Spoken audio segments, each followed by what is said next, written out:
Hi dears, welcome to my channel magic mood ആയിട്ട് reading പറയാമോ. So ഇന്നത്തെ നമ്മുടെ റീഡിംഗ് ടോപ്പിക് എന്ന് പറയുന്നത് current feelings of U person എന്നുള്ളതാണ് നോക്കാൻ വേണ്ടി പോകുന്നത്. എപ്പോഴും പറയുന്ന പോലെ ഇതൊരു ജനറൽ റീഡിംഗ് ആണ്. നിങ്ങൾക്ക് റെസനേറ്റ് ചെയ്യുന്ന മാത്രം എടുക്കുക, അല്ലാത്ത കാര്യങ്ങൾ അവോയ്ഡ് ചെയ്യുക. നമുക്ക് ഡയറക്റ്റ്ലി വീഡിയോയിലേക്ക് കിടക്കാം. ഇപ്പോൾ ജനറൽ റീഡിംഗ് ബേസ് ചെയ്ത് ഒരാളും ആക്ഷൻ എടുക്കാൻ നിൽക്കരുത്. ഓക്കെ, അപ്പം നിങ്ങളുടെ പേഴ്സണെ കുറിച്ച് നിങ്ങൾ ചിന്തിക്കുക. The current thought of your person എന്നുള്ളത് നമുക്ക് നോക്കാം. The two of pentacle cards, the two of pentacles card the mirroring കാർഡാണ്. അതുപോലെ തന്നെ പറയാന്നുണ്ടെങ്കിൽ ഇപ്പോൾ ഈ ഒരു പേഴ്സണെ സംബന്ധിച്ച് രണ്ട് മനസ്സിൽ നിൽക്കുകയാണ്. കാരണം മുന്നോട്ട് പോകണമെന്ന് ആഗ്രഹമുണ്ട്, പക്ഷേ എന്തായിത്തീരുന്നു എന്നറിയില്ല. പക്ഷേ നിങ്ങളെ വീണ്ടും ചിലപ്പോൾ പലർക്കും നിങ്ങൾ ഈ ഒരു വ്യക്തിയെക്കുറിച്ച് ചിന്തിക്കുന്ന സമയത്ത് അല്ലെങ്കിൽ ബട്ടർഫ്ലൈ പോലെ കാണിക്കുന്നുണ്ടാവും. അതൊന്നും the two of pentacle card mirroring കാർഡാണ്. അപ്പോൾ ആദ്യം തന്നെ പറയുകയാണെന്നുണ്ടെങ്കിൽ ഈ ഒരു പേഴ്സണെ സംബന്ധിച്ചെന്ന് പറയുന്നത് രണ്ട് സിറ്റുവേഷൻഷിപ്പിൽ നടുക്ക് പെട്ടൊരവസ്ഥയാണ്. അത് പലർക്കും അതൊരു പേഴ്സണായിട്ടുള്ളതുണ്ടാവും, അല്ലെങ്കിൽ വേറൊരാൾക്ക് ബാക്കി കുറച്ച് പേരെ സംബന്ധിച്ച് ഒരു ഫ്രണ്ട്സ് കാരണം, അല്ലെങ്കിൽ ചില തെറ്റിദ്ധാരണയുടെ പുറത്ത് നല്ല രീതിയിൽ സ്മൂത്തായി പോയ ഒരു റിലേഷൻഷിപ്പ് ഒരു സഡനായിട്ട് ബ്രേക്ക് ആയിട്ടുള്ള രീതിയിലൊക്കെ കാണിക്കുന്നുണ്ട്. അപ്പോൾ ഈ ഒരു പേഴ്സണെ സംബന്ധിച്ച് രണ്ട് മൈൻഡ് സെറ്റിലാണ്. കാരണം എങ്ങനെ വന്നാലും നിങ്ങളുടെ അടുക്ക വരണം എന്ന് ആഗ്രഹമുണ്ട്, പക്ഷെ അതിന് പറ്റാത്ത ഒരു ഫാക്ടർ അവിടെ ബ്ലോക്കാക്കി നിൽക്കുന്നുണ്ട് എന്ന് ആ ഒരു വ്യക്തിക്കറിയാം. പക്ഷെ ആ ഒരു കാര്യം മാറ്റി വെച്ചിട്ട് മുന്നോട്ട് നീങ്ങണമെങ്കിൽ, മുന്നോട്ട് പോകണമെങ്കിൽ, നിങ്ങളുടെ അടുക്കുകയാണെങ്കിൽ വരണമെങ്കിൽ അതിന് ഒരു എഫേർട്ട് ആവശ്യമുണ്ട്. പക്ഷെ ആ ഒരു എഫേർട്ട് ഈ ഒരു വ്യക്തിയെ സംബന്ധിച്ച് എടുക്കണോ വേണ്ടിയോ എന്നുള്ള ആ ഒരു ആശയക്കുഴപ്പം എന്നൊക്കെ പറയാറില്ലേ, ആ ഒരു കൈൻഡ് ഓഫ് എനർജിയാണ് കാണുന്നത്. അപ്പം കുറേ ആളെ സംബന്ധിച്ച് തേർഡ് പാർട്ടി എന്ന് പറയുന്നത് ഒരു ഫാമിലി ആയിട്ടുള്ളതാണെങ്കിൽ അവിടെ ഒരു ഫാമിലിയെ അല്ലെങ്കിൽ അനുസരിക്കാതെ ആ ഒരു വ്യക്തിക്ക് വേറെ ഓപ്ഷൻ ഇല്ല എന്നുള്ള രീതിയിലൊക്കെ കാണിക്കുന്നുണ്ട്. ബട്ട് സ്റ്റിൽ നിങ്ങളുമായിട്ടൊരു കമ്മ്യൂണിക്കേഷൻ വേണമെന്ന് ആഗ്രഹമുണ്ട്, പക്ഷേ എന്ത് ചെയ്യണമെന്ന് അറിയില്ല. അതിന് ഇൻ ബിറ്റ്വീൻ ആയിട്ട് നിൽക്കുന്ന ഒരവസ്ഥയാണ്. അപ്പോൾ പലരെയും സംബന്ധിച്ച് ആ ഒരു പേഴ്സൺ മുന്നോട്ട് പോകാൻ നിങ്ങളൊക്കെ നോക്കുമ്പോൾ ആ ഒരു വ്യക്തി നല്ല ഹാപ്പി ആയിട്ട്, നല്ല സന്തോഷമായിട്ട്, ജോളിയായിട്ട് പോയിട്ട് അല്ലെങ്കിൽ മുന്നോട്ട് പോയിക്കൊണ്ടേ ഇരിക്കുന്നുണ്ടാവും. പക്ഷെ അങ്ങനെയല്ല, ആക്ച്വലി അങ്ങനെയല്ല നടക്കുന്നത്. കാരണം എന്ന് വെച്ചാൽ ഈ ഒരു പേഴ്സൻ്റെ ലൈഫിൽ ഒരു സ്ത്രീ ക്യാരക്ടർ നല്ല രീതിയിൽ ഉണ്ട് എന്നുള്ളതാണ്, അല്ലെങ്കിൽ ഉണ്ടായിട്ടുണ്ടാവും, അല്ലെങ്കിൽ ഇപ്പോൾ ഉണ്ട് എന്നുള്ള രീതിയിൽ കാണിക്കുന്നുണ്ട് പലരെ സംബന്ധിച്ച്. അതായത് ആ ഒരു പേഴ്സൻ്റെ കൺട്രോളിൽ തന്നെയാണ് ഇപ്പോഴും ആ ഒരു പേഴ്സൺ എന്നുള്ളൊരു വിചാരം ആ ഒരു വ്യക്തിക്കുമുണ്ട്. അതുപോലെ തന്നെ ഇത് തേർഡ് പാർട്ടി പേഴ്സണായിട്ടുള്ള ആ ഒരു വ്യക്തിക്കുമുണ്ട്. നല്ല രീതിയിലൊരു ഫെമിനൈൻ ഡൊമിനിറ്റി എന്നുള്ള രീതിയിലൊക്കെ കാണിക്കുന്നുണ്ട്. അതുപോലെ തന്നെ പറയുകയാണെന്നുണ്ടെങ്കിൽ പലരെ സംബന്ധിച്ച് ഞാൻ നേരത്തെ പറഞ്ഞ പോലെ ഇത് ഫാമിലി മെമ്പേഴ്സ് തന്നെയായിട്ട് കണക്കാക്കുന്നുണ്ട്. കുറച്ച് പേരെ സംബന്ധിച്ചത് ഫ്രണ്ട്സാണ്. അപ്പോൾ ഈ ഒരു വ്യക്തിയെ സംബന്ധിച്ച് ഇപ്പോൾ ഒരു കൺഫ്യൂഷനിൽ നിൽക്കുകയാണ്. കാരണം എങ്ങോട്ട് പോകണം, എന്ത് ചെയ്യണം ഒന്നും അറിയില്ല. അല്ലെങ്കിൽ ആ ഒരു വ്യക്തിയുടെ ഒരു തോട്ടിനെ കൺട്രോൾ ചെയ്ത് ഒരു പേഴ്സൻ്റെ ഒരു എൻട്രിയാണ് ഇവിടെ കാണിക്കുന്നത് എന്നുള്ള രീതിയിൽ കാണിക്കുന്നുണ്ട്. നമുക്ക് ആ ഒരു പേഴ്സൺ നിങ്ങളോടുള്ള തോട്ട് എന്താണെന്ന് നമുക്ക് നോക്കാം. ഓക്കെ,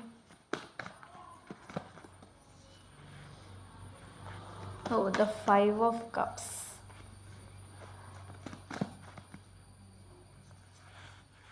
ദ 5 ഓഫ് എന്തുകൊണ്ടാണെന്ന് എനിക്കറിയില്ല. ഇപ്പോൾ ഈ ഒരു ഇതിൽ വീണ്ടും ദ റിപ്പീറ്റിംഗ് കാർഡ്. നേരത്തെ റോല് നിങ്ങൾ നോക്കുകയാണെങ്കിൽ നിങ്ങൾക്ക് മനസ്സിലാവും. നേരത്തെ ഫസ്റ്റ് ഈ ഒരു ദ 2 ഓഫ് പെൻറ്റക്കിൾസ് ആണ് കിട്ടിയത്. ഇപ്പോൾ ദ 5 ഓഫ് കപ്സ് ആണ് കിട്ടിയത്.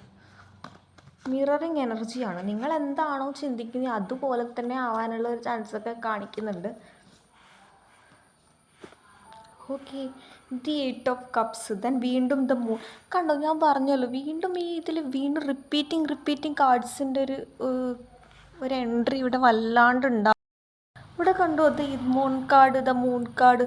ഇതിൽ തന്നെ മനസ്സിലാവും ഇത് റിപ്പീറ്റിംഗ്. എന്താണോ ആ ഒരു വ്യക്തിയെ സംബന്ധിച്ച് നിങ്ങൾ ചിന്തിച്ചിരുന്നത് അതിൽ ഓൾമോസ്റ്റ് കറക്റ്റായിട്ട് തന്നെ നിങ്ങളുടെ ലൈഫിലേക്ക് വന്നിട്ടുണ്ട്. അല്ലെങ്കിൽ ചിലപ്പോൾ ആ ഒരു വ്യക്തി പലപ്പോഴും നിങ്ങളിൽ നിന്ന് മൂവ് ഓൺ ചെയ്യാൻ ശ്രമിച്ചിട്ടുണ്ട്, ബട്ട് പൂർണ്ണമായിട്ട് പലരെ സംബന്ധിച്ച് മുന്നോട്ട് പോകാൻ പറ്റുന്നില്ല എന്നുള്ള രീതിയിലാണ് കാണിക്കുന്നത്. കാരണം ഒരു ആക്ഷൻ എടുക്കാൻ പറ്റുന്നില്ല, പകരം നിങ്ങൾക്ക് വേണ്ടിയിട്ട് എന്നുള്ള രീതിയിൽ ഒരു തീരുമാനം, ഡിസിഷൻ എടുക്കാൻ പറ്റാതെ അവിടെ ആ ഒരു മൊമെൻറ്റിൽ ഈ ഒരു വ്യക്തിയെ സംബന്ധിച്ച് പലപ്പോഴും അല്ലെങ്കിൽ ഈ ഒരു സിറ്റുവേഷനിൽ ഇനിയൊരു ഫ്യൂച്ചർ ഇല്ല എന്നുള്ള രീതിയിൽ മുന്നോട്ട് പോകാൻ ശ്രമിക്കുന്നുണ്ട്. അപ്പോഴും ഏതോ ഒരു ഫാക്ടറിൽ എന്തോ ഒരു ടെലിപ്പത്തി കണക്ഷൻ നിങ്ങൾക്ക് തമ്മിൽ പോസിബിൾ ആവുന്നുണ്ടാവും. അല്ലെങ്കിൽ ചിലപ്പോൾ നിങ്ങൾ പോലും അറിയാതെ ആ ഒരു വ്യക്തിയെക്കുറിച്ച് ചിന്തിക്കുന്ന സമയത്ത് ഇത് ബട്ടർഫ്ലൈ ഒക്കെ വരുന്നുണ്ടാകാം.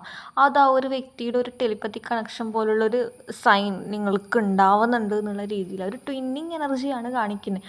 അതായത് ഇപ്പോൾ നിങ്ങൾ എത്രത്തോളം മുന്നോട്ട് പോകുന്നു എന്നാണെങ്കിൽ പോലും പക്ഷെ ഒരു മൊമെൻറ്റിൽ സ്റ്റക്കഡായിട്ട് നിൽക്കാനുള്ള ഒരു ചാൻസ് കൂടുതലാണ്. പക്ഷെ ആ ഒരു വ്യക്തിയും അത് തന്നെയാണ്.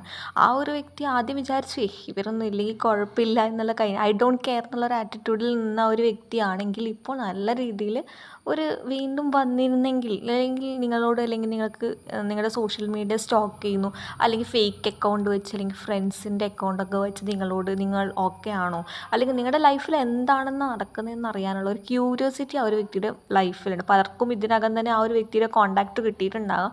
അല്ലെങ്കിൽ ബാക്കി കുറച്ച് പേർക്കാണെങ്കിൽ ഫേക്ക് അക്കൗണ്ട് വഴിയൊക്കെ റിക്വസ്റ്റൊക്കെ അയക്കുന്നുണ്ടാകാം. അപ്പം നിങ്ങൾക്ക് എങ്ങനെയും നിങ്ങൾ ഈ ഒരു വ്യക്തിയിലൂടെ പഠിച്ച ഒരു പാഠം ഒരിക്കലും ഒരാളെ ട്രസ്റ്റ് ചെയ്യരുത് എന്നുള്ളതായിരിക്കാം. പക്ഷെ ആ വ്യക്തിയെ സംബന്ധിച്ച് എന്താണ് യഥാർത്ഥ സ്നേഹം അല്ലെങ്കിൽ ഇങ്ങനെയും അല്ലെങ്കിൽ ഇതായിരുന്നു സ്നേഹം എന്നുള്ള രീതിയിൽ അത്രയൊക്കെ ആ ഒരു വ്യക്തിയെ മാറ്റാൻ നിങ്ങളെക്കൊണ്ട് കഴിഞ്ഞിട്ടുണ്ട്. എന്നിട്ടും ഒരു സിറ്റുവേഷൻ വന്ന സമയത്ത് നിങ്ങൾ ഇട്ടിട്ട് പോയിട്ടുള്ള ഒരു അവസ്ഥയൊക്കെ എനിക്കിവിടെ വായിക്കാൻ പറ്റുന്നുണ്ട്. അതുപോലെ തന്നെ പറയുകയാണെന്നുണ്ടെങ്കിൽ ഇപ്പോൾ നിങ്ങൾക്ക് ആ ഒരു വ്യക്തിയെക്കുറിച്ചുള്ള ചിന്തയുണ്ടോ എന്ന് ചോദിച്ചാൽ ഇടയ്ക്ക് ഉണ്ടാവുന്നില്ല. എത്ര നിങ്ങൾ അല്ലാന്ന് പറഞ്ഞാലും ചിലപ്പോൾ ഒരു മൊമെൻറ്റിൽ നിങ്ങൾ ഇപ്പോഴും സ്റ്റക്കഡായിട്ട് കണക്കാക്കുന്നുണ്ട്. അതേ തന്നെയാണ് ആ ഒരു വ്യക്തിക്കും ഉണ്ടാവുന്നത്. പക്ഷേ ആ ഒരു നിങ്ങൾക്ക് പക്ഷേ ഇപ്പോൾ ഒരുപാട് പെയിനിൽ നിന്ന് നിങ്ങൾ പഠിച്ചുകൊണ്ട് നിങ്ങൾ മുന്നോട്ട് പോകാൻ നിങ്ങളിപ്പോഴും ഓക്കെയാണ്. അല്ലെങ്കിൽ ഈ ഒരു സിറ്റുവേഷനിൽ നിന്നാൽ ഏറ്റവും കൂടുതൽ നിങ്ങൾക്ക് നിങ്ങളെ തന്നെ നഷ്ടപ്പെടുന്ന പോലുള്ള ഒരു ഫീലിങ്സൊക്കെ തോന്നുകൊണ്ടായിരിക്കാം നിങ്ങളും ഈ ഒരു സിറ്റുവേഷനിൽ അല്ലെങ്കിൽ മുന്നോട്ട് പോകാൻ ശ്രമിക്കുന്നത്. നിങ്ങളുടെ ഗ്രോത്ത്, കരിയർ അല്ലെങ്കിൽ നിങ്ങളുടേതായിട്ടുള്ള കാര്യങ്ങൾക്ക് ഹാപ്പിനെസ്, നിങ്ങളുടെ ഫാമിലിക്ക് വേണ്ടിയിട്ടൊക്കെ ജീവിക്കുന്നു എന്നുള്ള രീതിയിൽ കാണിക്കുന്നുണ്ട്. നമുക്ക് നിങ്ങളുടെ എനർജി എന്താണെന്ന് നമുക്ക് നോക്കാം.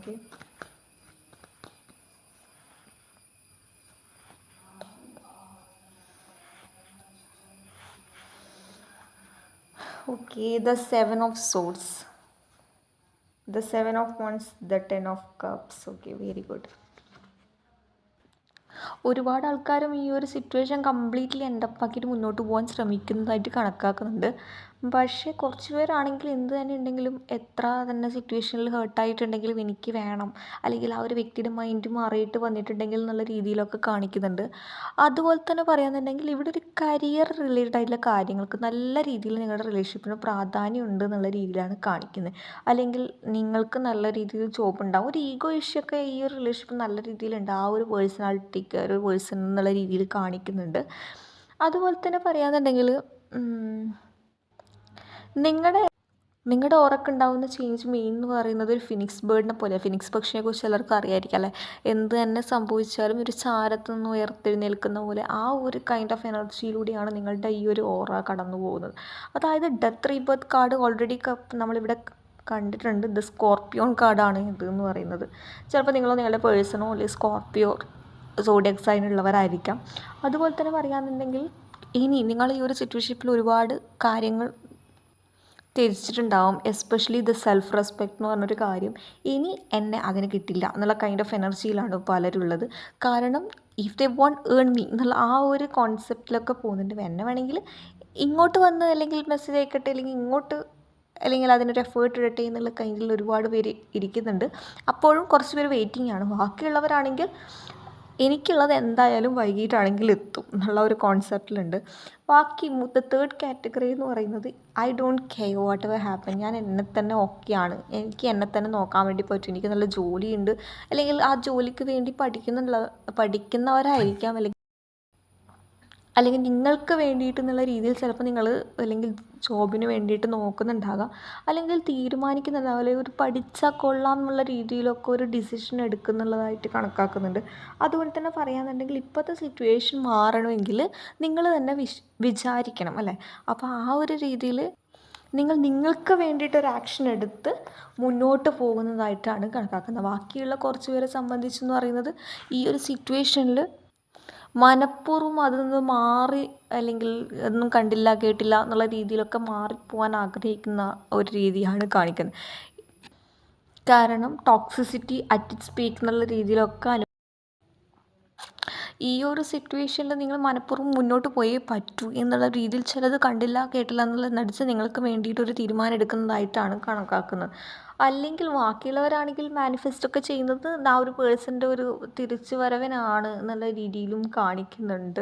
അല്ലെങ്കിൽ ഒരു കാര്യം രണ്ട് സമയത്തും ഒരേ ബാലൻസ് ചെയ്ത് നോക്കാൻ വേണ്ടി ശ്രമിക്കുന്നവരെ എനിക്ക് കൂടുതൽ കാണുന്നുണ്ട്. കാരണം എനിക്ക് ആ ഒരു പേഴ്സൺ ഇല്ലാതെ മുന്നോട്ട് പോകാൻ പറ്റില്ല എന്നുള്ളൊരു തോട്ട് നിങ്ങൾക്കുണ്ട്. അതുപോലെ തന്നെ പറയുകയാണെന്നുണ്ടെങ്കിൽ എനിക്ക് എൻ്റേതായിട്ടുള്ള കാര്യം നോക്കണം. അപ്പം രണ്ടും ബാലൻസ് ചെയ്ത് പോകുന്ന ഒരു രീതിയാണ് കാണിക്കുന്നത്. ഓക്കെ, അപ്പം അങ്ങനെയോടുള്ളവരോട് പറയുകയാണെങ്കിൽ നിങ്ങൾക്ക് ഇമ്പോർട്ടൻ്റ് കൊടുക്കുക, അല്ലാതെ ആ ഒരു പേഴ്സണിൻ്റെ പിന്നാലെ പോകേണ്ട ഒരു ആവശ്യമില്ല. അല്ലെങ്കിൽ ആ ഒരു എപ്പം വരും എന്നുള്ള രീതിയിലൊരു വെയിറ്റിംഗ് എനർജി എനിക്കിവിടെ ഫീൽ ചെയ്യുന്നുണ്ട്. അതുകൊണ്ട് ഞാൻ എടുത്ത് പറഞ്ഞേ ഉള്ളൂ. ഇനി നമുക്ക് ആ പേഴ്സൺ എന്തെങ്കിലും ഒരു ആക്ഷൻ എടുക്കണം എന്ന് ആഗ്രഹിക്കുന്നുണ്ടോ എന്നുള്ളത് നമുക്ക് നോക്കാം. ഓക്കെ,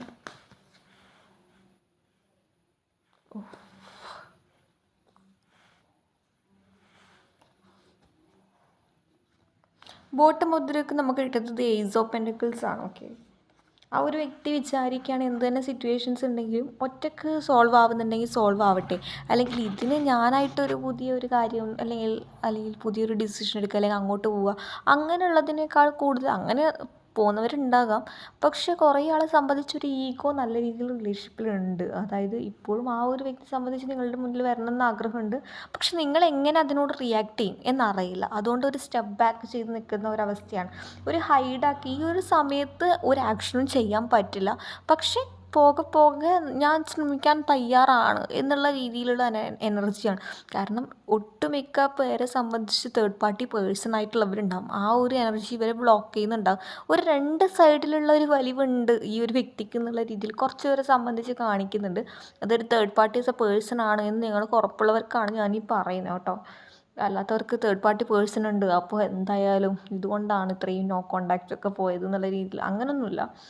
അപ്പോൾ വിചാരിക്കുകയാണ് ഇപ്പോൾ ഈ ഒരു ടൈമിൽ എടുത്തു ചാടി ഒരു തീരുമാനം എടുക്കാതെ എല്ലാം ക്ഷമയോടെ കാത്തിരിക്കാം, ആ ഒരു കൈൻഡ് ഓഫ് എനർജിയിലേക്കാണ് പോകുന്നത്. ഓക്കെ, അപ്പോൾ ഇത് തന്നെ സോൾവ് ആവുമോ നോക്കാം, അല്ലെങ്കിൽ നിങ്ങളായിട്ട് എഫേർട്ട് എടുത്ത് വരട്ടെ എന്നുള്ള രീതിയിലും വെയിറ്റ് ചെയ്ത് നിൽക്കുന്നുണ്ട് എന്നുള്ള രീതിയിലാണ് കാണിക്കുന്നത്.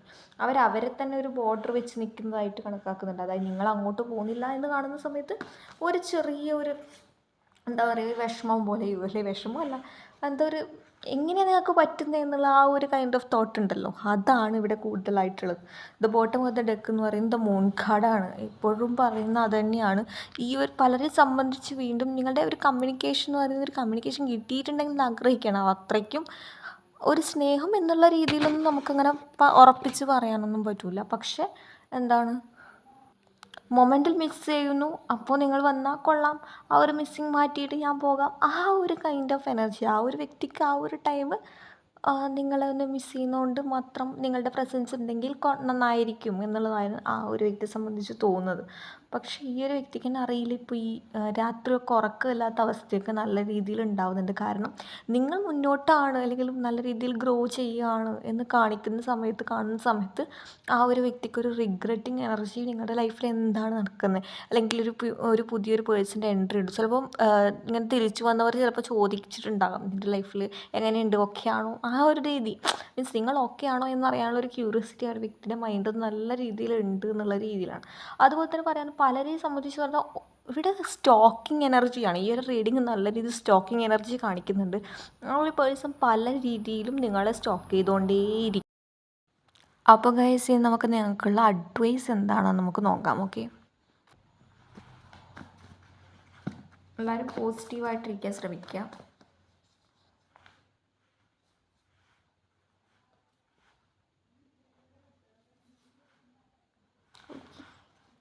നമുക്ക് ബോട്ടം ഓഫ് ദ ഡെക്ക് കിട്ടിയത് ദ 10 ഓഫ് സോഡാണ്. നമുക്ക് അഡ്വൈസ് ഒറാക്കിൾ മെസ്സേജ് കൊടുക്കുന്നു. ജോയ് ആൻഡ് ഡിലൈറ്റ് എന്നുള്ളൊരു കാർഡ് കിട്ടിയിട്ടുണ്ട്. The voyage of the heart എന്നുള്ള രീതിയിൽ കിട്ടിയിട്ടുണ്ട്. സ്റ്റേയിങ് ഫോക്കസ്ഡ് എന്നുള്ളൊരു കാർഡ് നമുക്ക് കിട്ടിയിട്ടുണ്ട്. The bottom of the deck എന്ന് പറയുന്നത് ദ വൈസ് ലീഡർ എന്നുള്ളൊരു കാർഡാണ്. Okay, you are the beacon for others എന്ന് പറയുന്ന ഒരു കാർഡ് നമുക്ക് നോക്കാം. പലരെ സംബന്ധിച്ചൊരു സിറ്റുവേഷനിൽ നല്ല രീതിയിലൊരു ക്ലാരിറ്റി കിട്ടിയിട്ടുണ്ട്.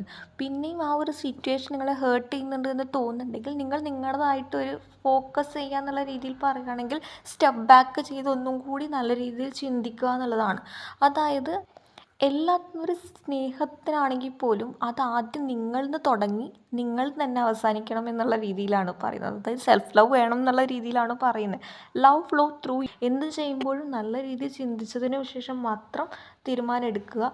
കാരണം ഇപ്പോൾ നിങ്ങൾക്ക് നല്ലതെന്ന് തോന്നുന്നത് പിന്നീട് നിങ്ങൾക്കത് റിഗ്രറ്റ് അടിച്ച് അല്ലെങ്കിൽ ആ ഒരു നിമിഷത്തെ കേഴ്സ് ചെയ്യാനുള്ള ചാൻസിലേക്ക് ആക്കരുത് എന്നുള്ള രീതിയിൽ കാണിക്കുന്നുണ്ട്. അതുപോലെ തന്നെ നമുക്ക് വൈസ് ലീഡർ എന്നുള്ളൊരു കാർഡ് കിട്ടിയിട്ടുണ്ട്. അതായത് നിങ്ങളാണ് നിങ്ങളുടെ ലൈഫിലെ ഏറ്റവും വലിയ ലീഡർ എന്നുള്ള രീതിയിൽ കാണിക്കുന്നുണ്ട്. അതുപോലെ തന്നെ പറയാം, നിങ്ങൾക്ക് മറ്റുള്ളവരെ നയിക്കാൻ വേണ്ടി പറ്റും. അതുപോലെ തന്നെ പറയാമെന്നുണ്ടെങ്കിൽ ഒരു സിറ്റുവേഷൻഷിപ്പിൽ സ്റ്റക്കഡായിട്ടുള്ള ഒരുപാട് പേരെ ഞാൻ ഈ റീഡിങ്ങിൽ എനിക്ക് കാണുന്നുണ്ട്. അപ്പോൾ അവരോട് പറയാമെന്നുണ്ടെങ്കിൽ ഇനി കുറച്ച് സമയം നിങ്ങൾക്കായിട്ട് സമയം ചിലവഴിക്കുക എന്നുള്ള രീതി കാണിക്കുന്നുണ്ട്. ദ 2 ഓഫ് കപ്സ് ഞാൻ പറയുന്നത് നിങ്ങൾക്ക് എന്താണോ വിധിച്ചത് അതെന്തായാലും കുറച്ച് വൈകിട്ടാണെങ്കിലും അത് യൂണിവേഴ്സിൽ കൊണ്ടുവന്ന് തരും എന്നുള്ള രീതിയിൽ പലരെയും എനിക്കതങ്ങനെ കാണിക്കുന്നുണ്ട്. ഒരു ഹാപ്പി ബിഗിനിങ് എന്നുള്ള രീതിയിൽ കാണിക്കുന്നുണ്ട്. നിങ്ങൾ ചിലപ്പോൾ അത് എൻഡപ്പായിപ്പോയി, ഇനി ഇതിലൊരു ഫ്യൂച്ചർ ഇല്ല എന്നുള്ള രീതിയിൽ ചിന്തിക്കുന്നവരാണെങ്കിൽ പലപ്പോഴും ഒരു ന്യൂ ബിഗിനിങ് കാണിക്കുന്നുണ്ട്. ബാക്കിയുള്ളവരെ സംബന്ധിച്ച് വിഷമിക്കേണ്ട ആവശ്യമൊന്നുമില്ല. നമ്മൾ ചില ഗുഡ് ബൈയിലൂടെ തന്നെയാണല്ലേ ന്യൂ ബിഗിനിങ് തുടങ്ങുന്നത്. അതുപോലെ തന്നെ നിങ്ങൾ ആഗ്രഹിച്ചത് എന്താണോ അതിലും മികച്ചത് നിങ്ങൾക്ക് കിട്ടും എന്നുള്ള രീതിയിലാണ് കാണിക്കുന്നത്. അപ്പോൾ സോ ഗൈസ്, ഇതാണ് നിങ്ങൾക്കുള്ള റീഡിങ്. നിങ്ങൾക്ക് റീഡിങ് ഇഷ്ടമാണെന്ന് വിശ്വസിക്കാൻ. ലൈക്ക് ചെയ്യുക, ഷെയർ ചെയ്യുക, സബ്സ്ക്രൈബ് ചെയ്യുക. അപ്പോൾ അടുത്തൊരു റീഡിങ് കാണുന്നവരെ ബൈ.